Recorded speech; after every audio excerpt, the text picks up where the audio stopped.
This is me, Saurav Singh with you. In this video, I will be telling you about the 11 study tips to clear NDA exam in first attempt. So, let's start this video. दोस्तों आज इस video में मैं आप लोगों को बताने वाला हूँ स्टडी 11 स्टडी टिप्स के बारे में जिसकी हेल्प से आप अपना एनडीए एग्ज़ाम पहले अटेम्प्ट में ही क्लियर कर सकते हैं। तो हम लोग आगे बढ़ते हैं। तो हम लोग का पहला टिप है प्लान योर सिलेबस। इसके अंदर आता क्या है, before starting the preparation make sure you have plan the syllabus accordingly, study the topics which are easier first and later cover the tough topics, also take out some time in the day to revise what you have studied that day. तो मैं कहना चाहूँगा कि अगर आप किसी भी exam के लिए प्रिपरेशन कर रहे हैं तो आप उसका पहले सिलेबस देख लीजिए और सिलेबस देखने के बाद सॉर्ट आउट कर लीजिए कि कौन सा टॉपिक ज़्यादा ईजियर है और कौन सा टॉपिक थोड़ा डिफ़िकल्ट है, जो थोड़ा टफ है। और मैं बोलना चाहूँगा कि अगर आपको कोई टॉपिक थोड़ा टफ लगता हो उससे आप बाद के लिए छोड़ दें और जितने भी ईजियर टॉपिक्स हैं उसे पहले कवर कर लें। इससे आपका टाइम थोड़ा बचेगा और आपका ये जो सिलेबस के ऊपर कमांड रहेगा ये थोड़ा अच्छा इम्प्रूव हो जाएगा। और अगर लास्ट में टाइम नहीं बचता है और दो चार टॉपिक्स नहीं आते हैं, कोई बात नहीं। एनडीए एग्ज़ाम किसी साइंटिस्ट के लिए नहीं हो रहा है, ये एक डिफेंस के अंदर एक ऑफिसर के लिए एग्ज़ाम होता है, इसे आप ध्यान रखें। और एनडीए का अगर आप कट ऑफ देखते हैं तो ये नॉर्मली 50% कट ऑफ रहता है। तो अगर आपको तीन चार टॉपिक्स नहीं आते हैं तो कोई बात नहीं, जितने आते हैं वो अच्छे से आने चाहिए, ताकि अगर उस टॉपिक के अंदर से अगर कोई भी क्वेश्चन आता है तो आप उसे लीव ना करें। और हाँ, मैं एक और चीज़ ये बताना चाहूँगा कि दिन में 1 घंटा ज़रूर टाइम निकालें कि दिन भर आप लोगों ने जो पढ़ाई किया है उससे आप ज़रूर रिवाइज़ कर लें इवनिंग में। तो इससे आपके लिए बहुत ईजी हो जाता है और आप ये जितने भी जो कुछ भी पढ़िएगा आप उसे जल्दी भूलिएगा नहीं। तो अब देख लेते हैं हम लोग अपना नेक्स्ट टिप। हम लोग का सेकेंड टिप है focus on concepts, no rote learning. Try to understand the concepts while studying instead of rote learning. Understanding the concepts may take some time, but it will be definitely be there in your memory for a long long time. जी हाँ, मैं आपको बताना चाहूँगा कि concept clear करना बहुत ही important है NDA exams के लिए, क्योंकि यहाँ पे मैथमेटिक्स और फिजिक्स के जो पेपर्स होते हैं उसमें बहुत सारे क्वेश्चंस आते हैं जो कॉन्सेप्ट पे बेस्ड रहते हैं। और आप अगर सिर्फ लर्न करके जा रहे हैं फिजिक्स का कोई चैप्टर, तो ये बहुत ज़्यादा हेल्पफुल होने वाला नहीं है आप लोगों को, क्योंकि वहाँ पे आपको अपना कॉन्सेप्ट ज़रूर लगाना पड़ेगा। और अगर आप पहले से अपने कॉन्सेप्ट पे वर्क कर रहे हैं तो ये आपके लिए ज़रूर ही हेल्पफुल रहेगा। तो हम देख लेते हैं अगला टिप क्या है हमारा। तो हमारा थर्ड टिप है keep distractions away. Keep yourself away from the potential distractions like mobiles, game, extracurricular activity, etc. Allot time for each and everything. Use mobile phones only during the breaks and strictly only for a limited time. जी हाँ, next 2 months जब तक कि आपका exam हो नहीं जाता है आप अपने आप को डिस्ट्रैक्शन से दूर ही रखें और मोस्टली ये मोबाइल फ़ोन्स और ये गेम्स से, क्योंकि ये हम लोगों को पता नहीं चलता है और धीरे धीरे हम लोग बहुत सारा टाइम अपना वेस्ट कर देते हैं इन दो मोबाइल और गेम्स के पीछे। और ये हम लोगों के लिए अभी बहुत ही हार्मफुल है, क्योंकि ये अभी गोल्डन टाइम है, ये जो 2 मंथ्स का टाइम है एनडीए एग्ज़ाम से पहले। और अगर यहाँ पे आप अपना टाइम वेस्ट कर रहे हैं तो शायद इससे आपके मार्क्स पे इफ़ेक्ट पड़ सकता है, और जो कि आपके लिए बहुत ही ख़राब साबित हो सकता है एंड के टाइम में, क्योंकि ये जो मेरिट लिस्ट बनता है एनडीए का ये टोटली प्योरली रिटेन एग्ज़ाम के रिजल्ट्स पे ही बनता है। तो आपको डिस्ट्रैक्शंस को दूर रखना है और मैं सजेस्ट करूँगा आप लोगों को कि आप एक डिसिप्लिन मीन्स आप पहले एक रूटीन बना लें और उस रूटीन को फॉलो करिए। और हाँ, आप अपने लाइफ में डिसिप्लिन को और थोड़ा स्ट्रिक्ट कर लीजिए, क्योंकि NDA is all about discipline. तो अब आगे बढ़ते हैं हम लोग अपने फोर्थ टिप के बारे में। फोर्थ टिप देख लेते हैं। तो हम लोग का अगला टिप है read and grasp thoroughly. See read the chapters thoroughly and highlight the important points and topics of the chapter. Say no to rote learning as it will definitely not help in competitive exams like NDA. So friends, मैं आप लोगों को ये बताना चाहूँगा कि आप chapters पढ़ें और उसे बहुत ही थॉरली पढ़ें और उसके अंदर से कोई भी टॉपिक जो कि इम्पोर्टेंट है उसे आप हाईलाइट कर लें और उसे बहुत ही अच्छे से पढ़ें।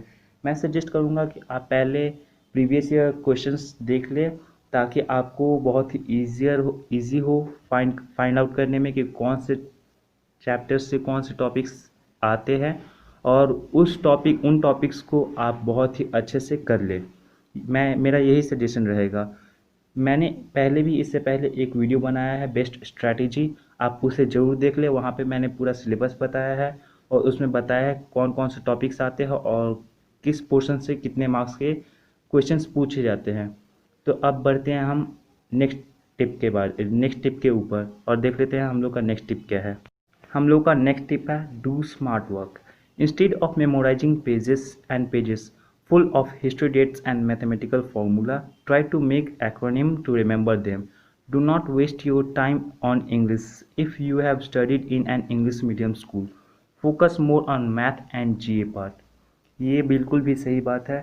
अगर आप इंग्लिश मीडियम स्कूल से आ रहे हैं तो मैं तो यही जानता हूँ कि आप लोगों का इंग्लिश बहुत ही अच्छा है। जो एवरेज कैंडिडेट्स भी रहते हैं इंग्लिश मीडियम स्कूल के, उनका इंग्लिश इतना अच्छा ज़रूर रहता है कि वो इंडिया के इंग्लिश को इजीली टैकल कर सकते हैं। एटलीस्ट जो एवरेज कैंडिडेट्स रहते हैं वो इजीली 30 to 35 क्वेश्चंस करेक्ट कर सकते हैं, जो कि बहुत है। मैं ये नहीं बोलूँगा कि आप बिल्कुल भी टाइम ना दें इंग्लिश के ऊपर।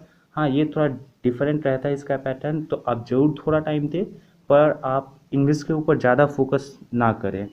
और ये बात सही है कि हिस्ट्री डेट्स और मैथमेटिकल फार्मूला ये बहुत ज़्यादा इस पे फोकस मत करिए।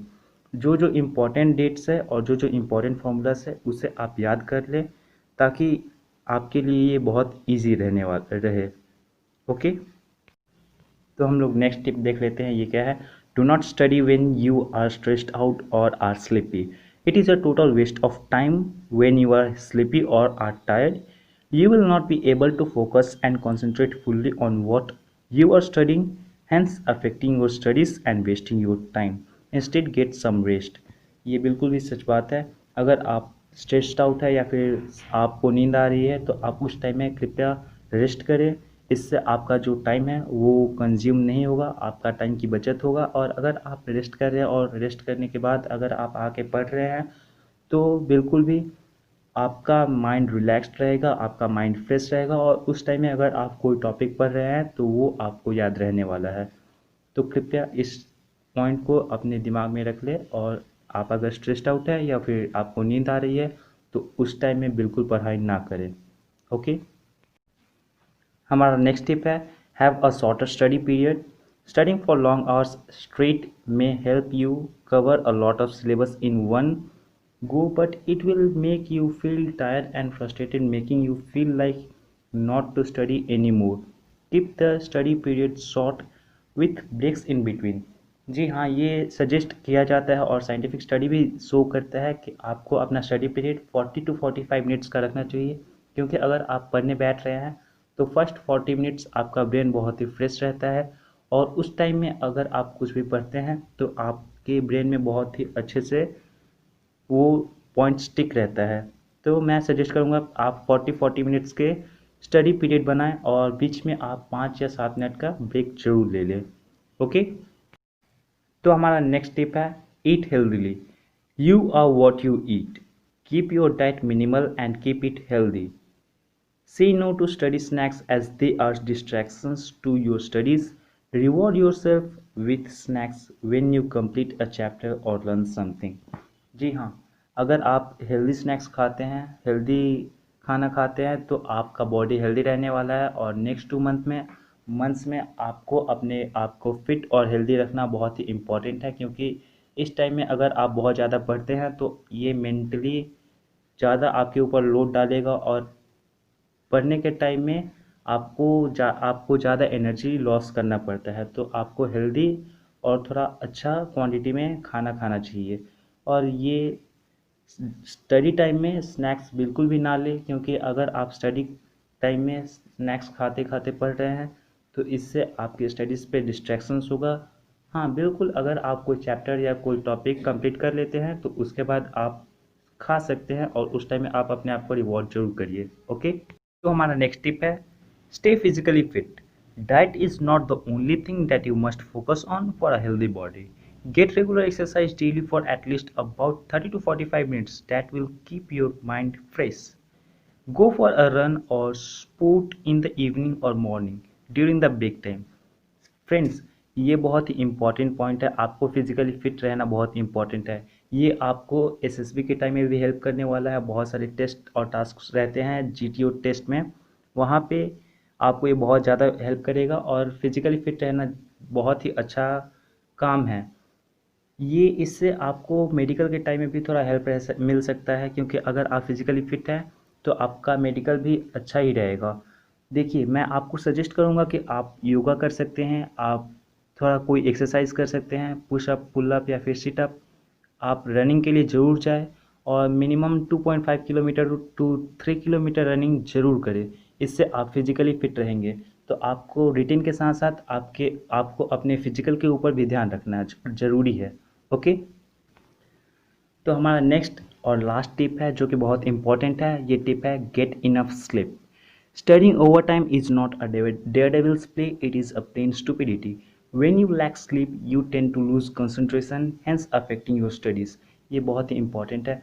आपको मिनिमम 6 to 7 आवर्स स्लीप बहुत ही इंपॉर्टेंट है आपके बॉडी के प्रॉपर फंक्शनिंग के लिए, और ये साइंटिफिकली प्रूव किया जा चुका है। अगर आप प्रॉपर स्लीप नहीं लेते हैं तो आपका कंसंट्रेशन वीक होगा और ये कहीं ना कहीं आपके स्टडीज़ पे भी इफ़ेक्ट डाल सकता है। तो मैं सजेस्ट करूँगा आप प्रॉपर स्लीप जरूर लें और अपने माइंड को और बॉडी को फिजिकली फिट और मेंटली फिट जरूर रखें। ओके, तो अब आ जाते हैं हम लोग अपने कंक्लूजन के ऊपर।